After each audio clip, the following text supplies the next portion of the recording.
Hi guys! Today I'll be doing a video on the best plants for beginners. I hope you enjoy.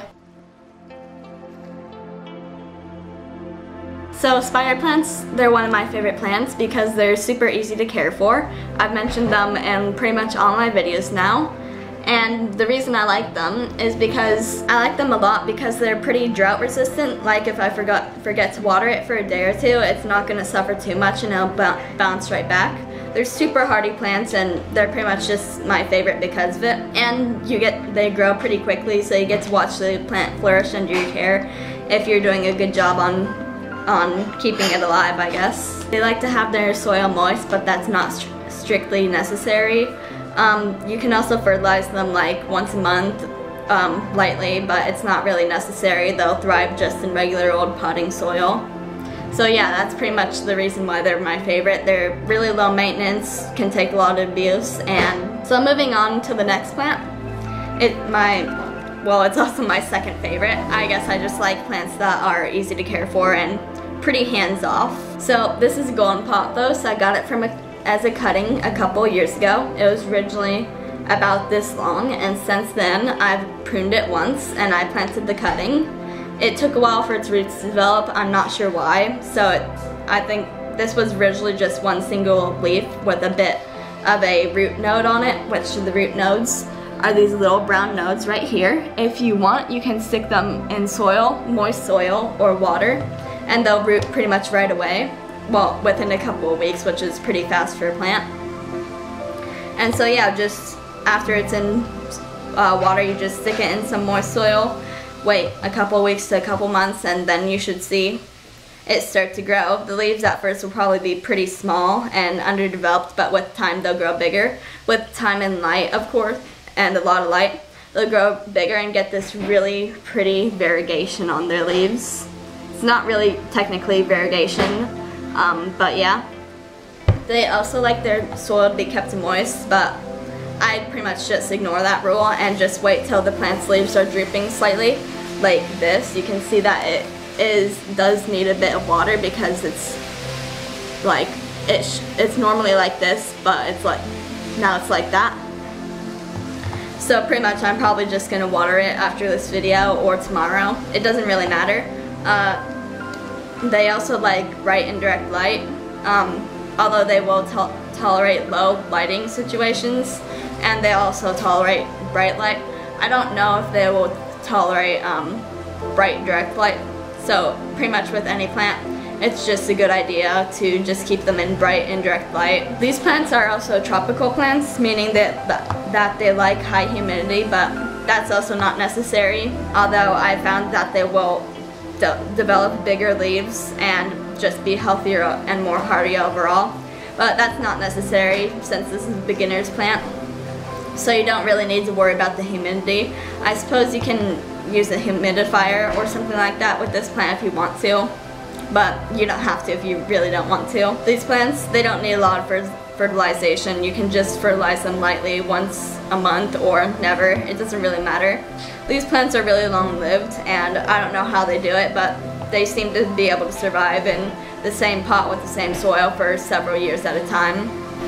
You can repot them about once a year, but they'll do fine in the same pot, although since I just like to repot plants a lot, so I'll probably be repotting this soon, especially since it has some really hydrophobic compact soil, which makes it difficult to water it sometimes, so yeah, I'll probably be repotting it soon. So I don't have a snake plant, but from my research I've learned that they are a really good plant to keep for beginners. So with snake plants, they can tolerate a wide range of different conditions: bright light, low light, medium light, so long as it's indirect, although they do thrive in medium lighting the best, which is about 10 inches from a window. They're also pretty drought resistant and can go like several months without watering.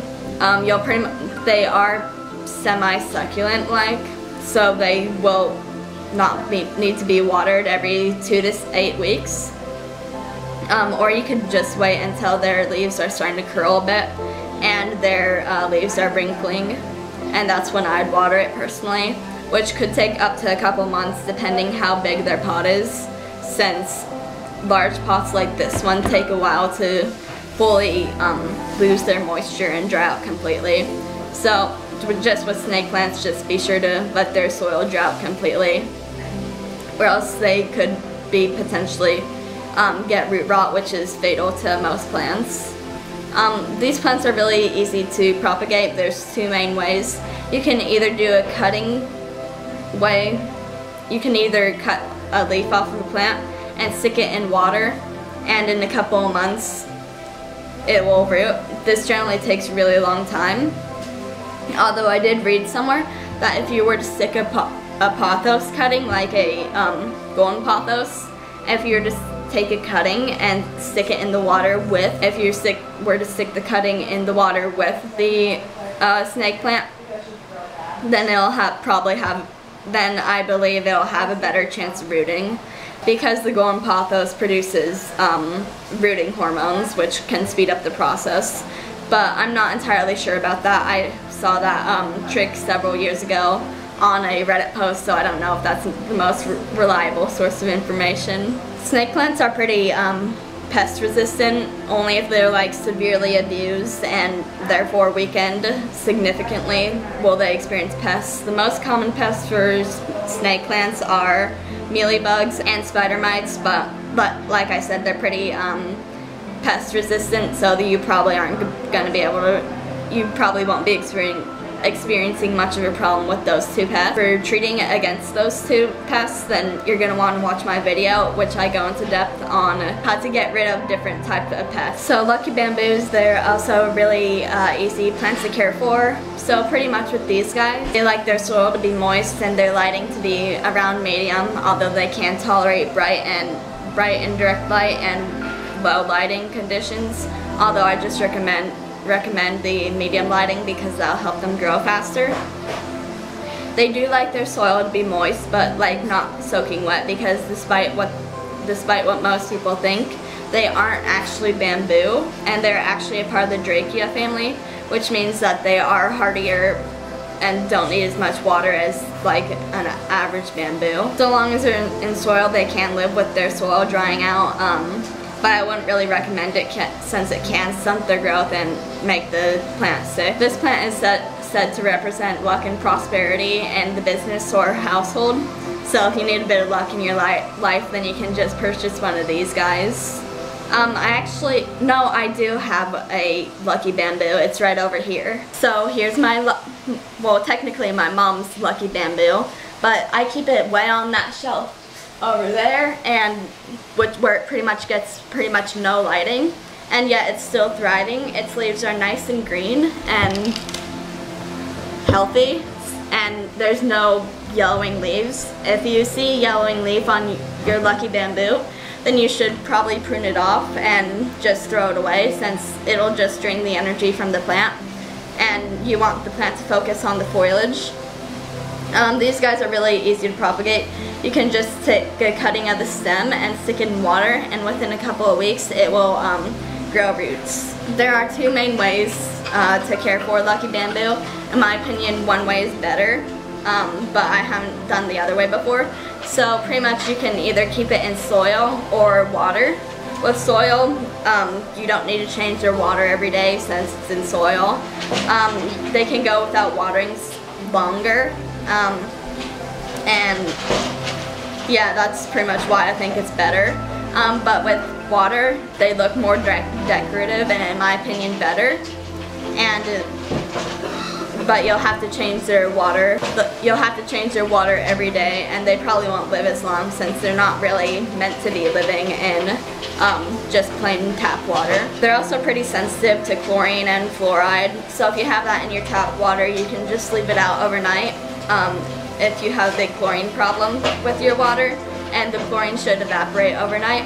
But with fluoride, it doesn't evaporate from your water, so you might just want to find another source to water your plant with, since the fluoride will damage the plant and potentially kill it if you use fluoride, water with fluoride in it for long enough. I haven't run into this problem because I use well water, which as far as I know doesn't have any fluoride or chlorine. The plant hasn't been affected by either, so I'm not too worried about it. You do want to keep these plants away from, like most plants in general, you're going to want to keep them away from your animals because they are toxic and they probably won't kill your animal in small quantities, but they can cause things like vomiting and an upset stomach. Just keep it like every other plant away from your pet. Wandering Jews are one of my favorites because they grow super quickly. I once had a cutting that was about this big, and within a couple months it quadrupled in size, which I thought was pretty cool. So yeah, they grow like weeds, and I believe they are invasive species in some places, but I'm not sure about that. They like a bright indirect sunlight, and they like their soil to be kept moist. I personally gave mine away to a friend because keeping the soil moist was a struggle for me, because I kept it in such a small pot and it was probably root bound. The soil dried out super quickly, so I had to water it every couple of days. So that's where I struggled most, and I noticed that if I didn't water it in time, then the leaves near the base of the plant would shrivel up and die.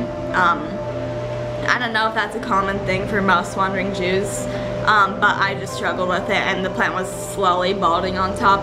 So I gave it away to a friend, and it's now flourishing. I also found watering to be a struggle because they really don't like their leaves to get wet. If they do, and if they're like submerged in water, then as they're cutting, then they'll start to rot their leaves. The stem won't rot for whatever reason, but the leaves, they don't like water at all. I noticed that they have tiny little hairs on them, so that might be the reason why, although I don't know that for sure. Wandering Jews are also not very long-lived plants, so you'll probably want to cut the plant up and turn it into cuttings about once every year or so, because the plant will start to die and become leggy, and it won't be very aesthetically pleasing. I suppose you could keep it leggy if you wanted to, but that's just what I would do if I still had a wandering Jew. I'd kind of cut it back. They root super easily. Like within a couple of days they'll be shooting out roots, which is extremely fast for a plant. So I find that really cool. You can propagate them using either water or soil. I personally use the water because I found that they root quicker. I don't know why that is, but either way, it's really cool to watch the roots develop and grow over time in water. So, which is mainly the reason why I use water over soil, because I can check the progress in water, but not in soil, without risking damaging the roots. So that's pretty much it for my top list of favorite plants that are easy to care for beginners. I hope you guys enjoyed the video, and I'll see you next week. Bye!